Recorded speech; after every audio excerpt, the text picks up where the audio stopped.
Of Mice and Men, Chapter 6. The deep green pool of the Salinas River was still in the late afternoon. Already the sun had left the valley to go climbing up the slopes of the Gabilan Mountains, and the hilltops were rosy in the sun. But by the pool among the mottled sycamores a pleasant shade had fallen.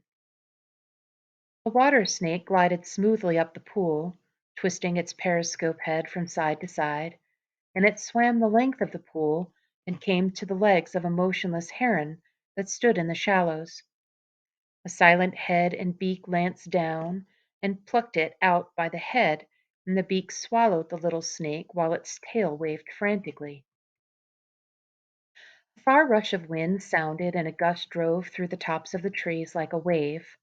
The sycamore leaves turned up their silver sides, the brown, dry leaves on the ground scudded a few feet, and row on row of tiny wind waves flowed up the pool's green surface. As quickly as it had come, the wind died, and the clearing was quiet again. The heron stood in the shallows, motionless and waiting. Another little water snake swam up the pool, turning its periscope head from side to side. Suddenly Lenny appeared out of the brush, and he came as silently as a creeping bear moves. The heron pounded the air with its wings, jacked itself clear of the water, and flew off down river. The little snake slid in among the reeds at the pool's side. Then he came quietly to the pool's edge. He knelt down and drank over the dry leaves, and drank, barely touching his lips to the water. When a little bird skittered over the dry leaves behind him, his head jerked up, and he strained toward the sound with eyes and ears until he saw the bird, and then he dropped his head and drank again. When he was finished, he sat down on the bank, with his side to the pool so that he could watch the trail's entrance. He embraced his knees and laid his chin down on his knees. The light climbed on out of the valley, and as it went, the tops of the mountains seemed to blaze with increasing brightness. Then he said softly, "I didn't forget, you bet, goddamn. Hide in the brush and wait for George." He pulled his hat down low over his eyes. "George gonna give me hell," he said. "George gonna wish he was alone and not have me bothering him." He turned his head and looked at the bright mountain tops. "I can go right off there and find a cave," he said. Then he continued sadly, "and never have no ketchup, but I won't care. If George don't want me, I'll go away. I'll go away." And then from out of Lenny's head there came a little fat old woman. She wore thick bull's-eye glasses, and she wore a huge gingham apron with pockets, and she was starched and clean. She stood in front of Lenny and put her hands on her hips, and she frowned disapprovingly at him. And when she spoke, it was in Lenny's voice.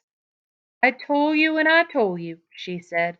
"I tole you, min George come, he's such a nice fella and good to you, but you don't never take no care, you do bad things." And Lenny answered her, "I tried, Aunt Clara, ma'am, I tried and tried, I couldn't help it."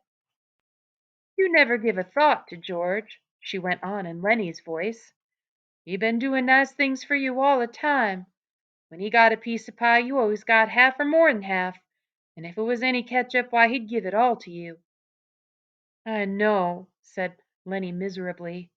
"I tried, Aunt Clara, ma'am, I tried and tried." She interrupted him. "All the time he could 'a' had such a good time if it wasn't for you. He would 'a' took his pay and raised hell in a whorehouse, and he could 'a' set in a pool room and played snooker, but he got to take care of you." Lenny moaned with grief. "I know, Aunt Clara, ma'am. I'll go off in the hills and I'll find a cave and I'll live there so I won't be no more trouble to George." "You just say that," she said sharply. "You're always sayin' that, and you know son of a bitch and well that you ain't never going to do it. You just stick around and stew the bejesus out of George all the time." Lenny said, "I might just as well go away. George ain't going to let me tend no rabbits now." Aunt Clara was gone, and from out of Lenny's head there came a gigantic rabbit. It sat in its haunches in front of him, and it waggled its ears and crinkled its nose at him, and it spoke in Lenny's voice too. "Ten rabbits," it said scornfully. "You crazy bastard, you ain't fit to lick the boots o' no rabbit. You'd forget 'em and let 'em go hungry, that's what you'd do. And then what would George think?" "I would not forget," Lenny said loudly. "The hell you wouldn't," said the rabbit.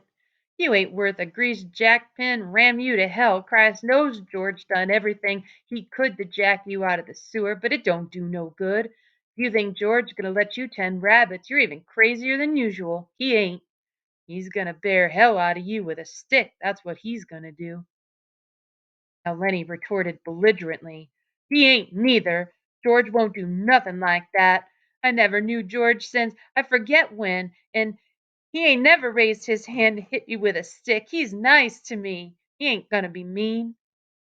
"Well, he's sick of you," said the rabbit. "He's gonna beat hell out of you and then go away and leave you." "He won't!" Lenny cried frantically. "He won't do nothin' like that. I know George. Me and him travels together." But the rabbit repeated softly over and over, "He gonna leave you, you crazy bastard. He gonna leave you all alone. He gonna leave you, crazy bastard." He put his hands over his ears. "He ain't, I tell you he ain't." And he cried, "Oh, George, George, George."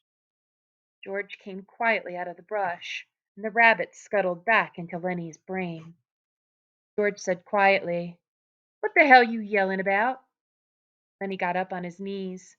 "You ain't gonna leave me, are you, George? I know you ain't." George came stiffly near and sat down beside him. "No." "I knowed it," Lenny cried. "You ain't that kind." George was silent. Lenny said, "George?" "Yeah?" "I done another bad thing." "Don't make no difference," George said, and he fell silent again. Only the topmost ridges were in the sun now. The shadow in the valley was blue and soft. From the distance came the sound of men shouting to one another. George turned his head and listened to the shouts. Lenny said, "George?" "Yeah?" "You gonna give me hell?" "Give you hell?" "Sure, like you always done before. Like, if I didn't have you, I'd take my $50. Jesus Christ, Lenny, you can't remember nothing that happened, but you can remember every word I say?" "Well, ain't you gonna say it?" George shook himself. He said woodenly, "If I was alone, I could live so easy." His voice was monotonous and had no emphasis. "I could get a job and have no mess." He stopped. "Go on," said Lenny. "And when the end of the month come?" "And when the end of the month come, I could take my $50 and go to a cat house." He stopped again. Lenny looked eagerly at him. "Go on, George. Ain't you going to give me no more hell?" "No," said George. "Well, I can go away," said Lenny. "I'll go right off in the hills and find a cave if you don't want me." George shook himself again. "No," he said. "I want you to stay with me here." Lenny said craftily, "Tell me like you done before."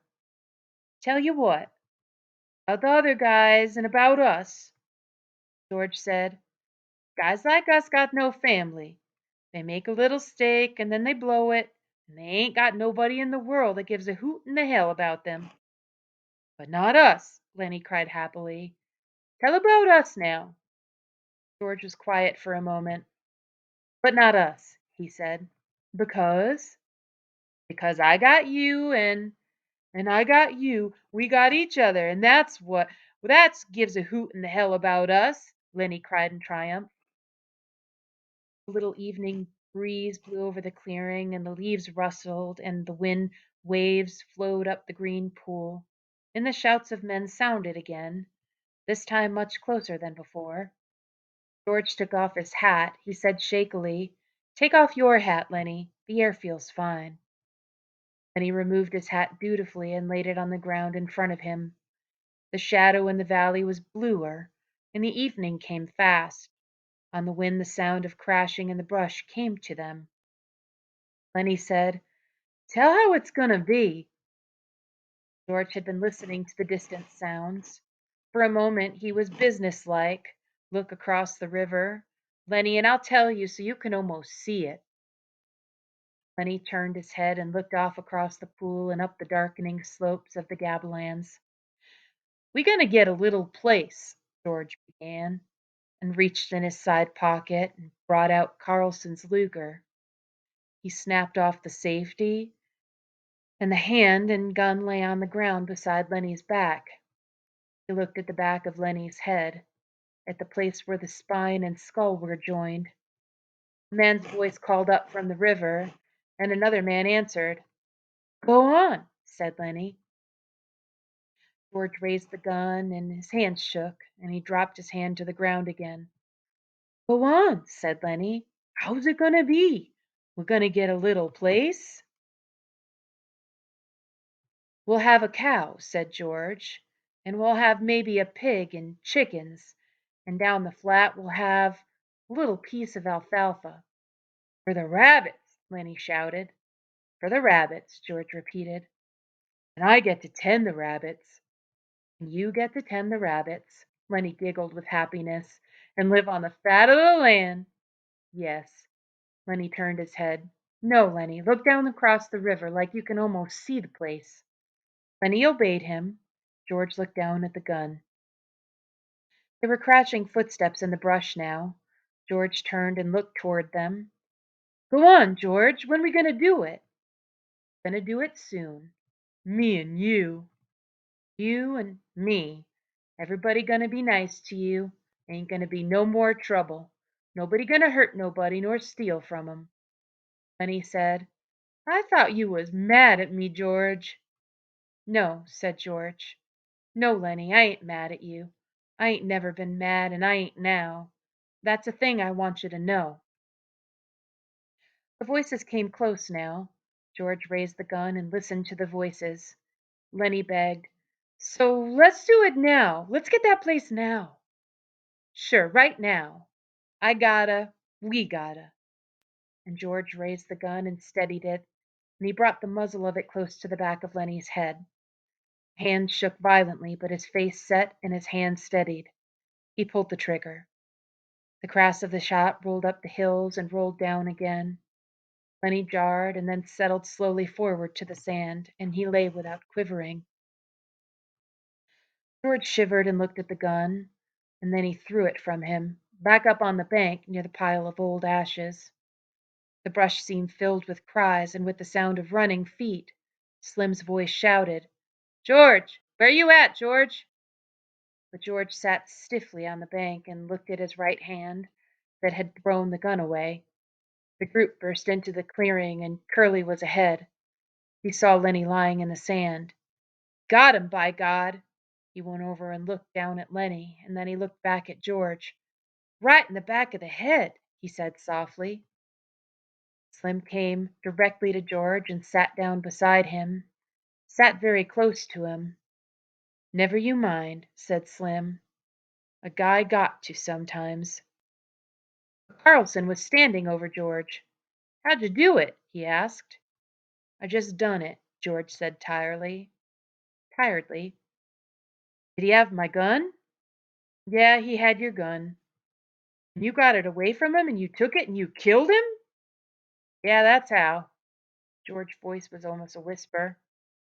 He looked steadily at his right hand that had held the gun. Slim twitched George's elbow. Come on, George. Me and you will go get a drink. George let himself be helped to his feet. Yeah, drink.